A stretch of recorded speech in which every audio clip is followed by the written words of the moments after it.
Okay, I just got this phone call from my local MLA office. I'm just snapping up these twigs here from a tree so that when I start filling it up, I don't have to do it then. It composts better if you break it up into smaller pieces, right? Over a period of time. So I'm trying to get into this dirt, people. So anyway, Tisha fed me, so I'm burping now. And I just had a little lunch. And I'm out here till dark now, minus when I go to the bathroom. That's it. And oftentimes when I'm out here, I'll go hours without going to I'll go all day without going to the bathroom. I mean, I kind of have to go soon, so anyway. So what I was saying is I got this phone call from my local MLA office, who I happen to know, Mr. Bruce Ralston. Mr. Ralston knows Uncle John. Uncle John and I had an appointment with Mr. Ralston back in the day when the BC Liberal government was in power. And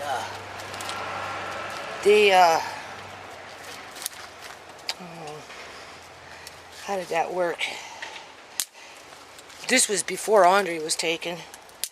And anyway, I wanted to lobby the government for $160 million, people.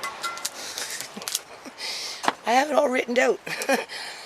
I sent the letter twice to the Premier's office, and that was on the behalf of the foundation, because we needed $160 million seed money in order to bring in a universal school meal program in the province of British Columbia, Canada. Right? If we didn't get that $160 million, you can kiss the community goodbye, because at the end of the day, the community feels like it's the government's responsibility that they provide a meal program for students. And because it's so costly, it always goes down into that, oh, well, you know, we'll just feed the poor kids and not the kids that are above this income level, even though they could benefit from a universal school meal program, right? Little car. So anyway, and so I went to Mr. Ralston and I said, well, you know, I want you to take this to government. I want you to lobby it for me, right? I want you to get that money. So he sent me, he says, well, I can't do that because nobody's going to listen to me while I'm in, you know, I'm sitting on the other side of the bench there, right? In terms of the parliament. You know, they were the opposition. They weren't the ruling party.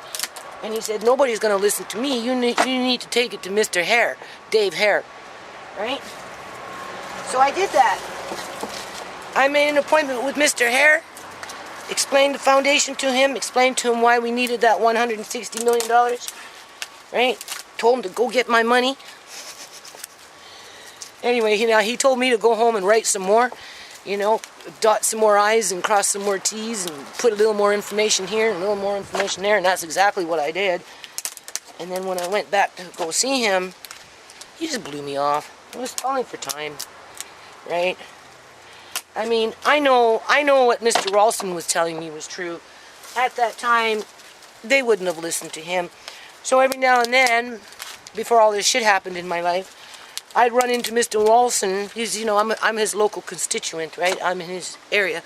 So every now and then we pass paths in between going to the SkyTrain or whatever.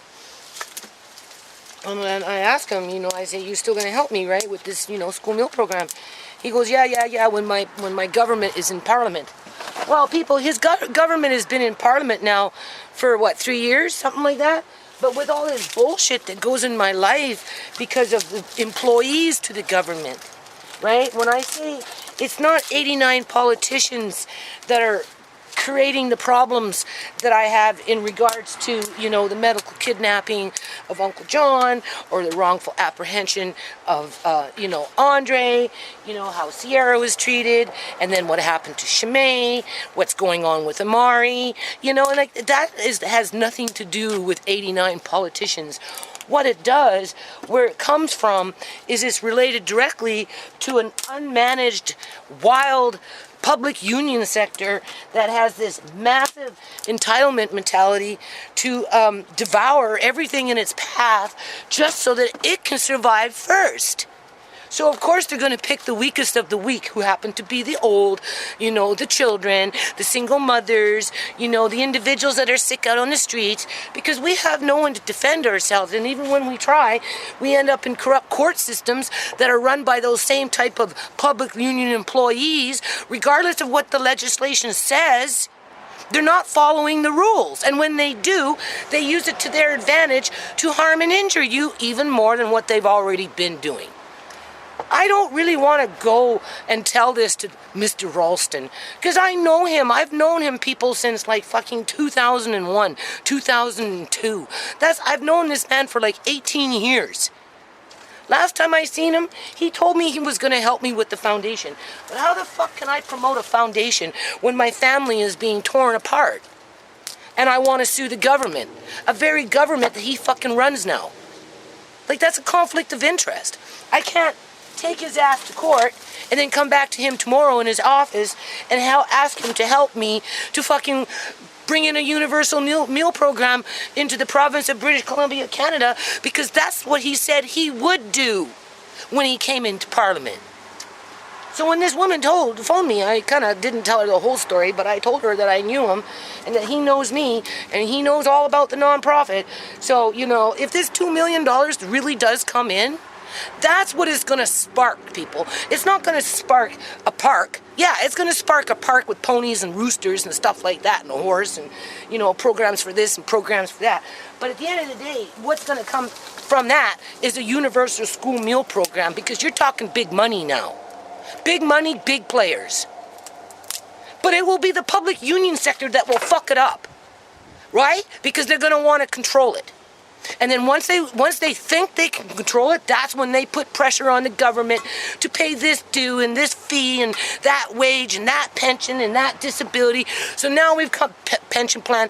Now we've come full fucking circle back to people like my family being preyed upon, put on fucking machines for 8 fucking days. Like, he's gonna find out sooner enough, people. Mr. Ralston is going to find out soon enough. I was going to take what happened to ShaMay to Mr. Ralston. The people that work in that office, they said, well, you better do it quick before the files get buried. But I don't have time, people, because if I don't do the shit that I do on a daily basis, I wouldn't have a house. Right?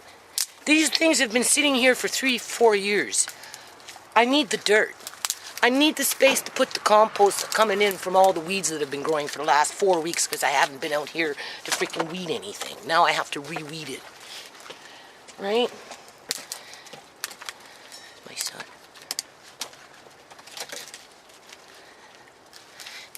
Mom, under the plum tree, having a fit. So I thought about it. I'm like, yeah, okay. Well, I can't ask the man to help me with ShaMay to go find out the truth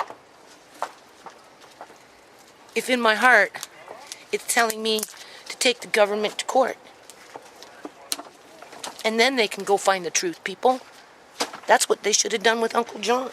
They should have found the truth with Uncle John instead of sending me to the fucking cops. They should have called in the Attorney General and had the Attorney General take over the whole fucking court case and got that information. And they didn't. Right? And because this entitlement mentality is so ingrained with these fucking union workers that are on a mission to fucking cater to their own, right? Whether it's a union, you know, like I said, who got paid for what? Eleanor, who did she pay off? She paid off somebody in those fucking clinics at the Surrey Memorial Hospital. She just didn't wield around her 40 years of power working as a nurse for the province. She knew she was getting big fucking money because she had it in her fucking pocket. She just never told John about it. Right? And that's why Fraser Health Authority is hiding behind the cops, because they know the cops will protect them, just like the cops are protecting what they did to ShaMay. If you notice, when ShaMay was supposed to have that autopsy, a forensic autopsy, which she did not, because there was nothing left to autopsy other than test blood that maybe was hers. They didn't do no DNA, so I take it with a grain of salt, people. What do you call it? That's it. The cops were supposed to be there because it was under an investigation of murder. But they weren't there, people. The coroner covered up for the fucking cops. This is what I mean. This is exactly what I fucking mean. They have rules, they're not following the fucking rules because they're covering each other. So when it gets to court and the cops get called in by the Attorney General, they'll be saying, why weren't you there for this forensic autopsy? Because right here in the legislation it says you were supposed to be there regardless of what the fucking coroner said. Going to Mr. Ralston with that problem isn't going to get any answers. If he wants to get involved, he can get involved in the fucking courthouse. Otherwise, he can stay on the back burner and he can work on a universal school meal program. Okay? Because that's what he said he was going to do. It's not his responsibility to manage and to control 400,000 fucking corrupt employees in terms of the public union sector. Right? That's not his job description. That's an internal problem. That's going to require legislation to go hire more people to start fucking watching these people as they're providing services to the public. Okay? It's going to require more money from the government to fucking open up some fucking old cold case files that have been rubber stamped as suicide or accidental death to see if it really was murder. And then it's the government's responsibility, 89 fucking politicians, to rewrite legislation so that the Crown, the prosecuting Crown, can have its funding to start putting people in fucking jail. Whether it's because they murder somebody with fentanyl or it's because they steal their fucking money in a healthcare system where all the grunt workers that come in from overseas, half of them don't even know what's going on. They're just following the fucking crowd. And the other half are just thinking about buying the house that the old person got flushed out of. That's too much fucking corruption to take to one fucking MLA.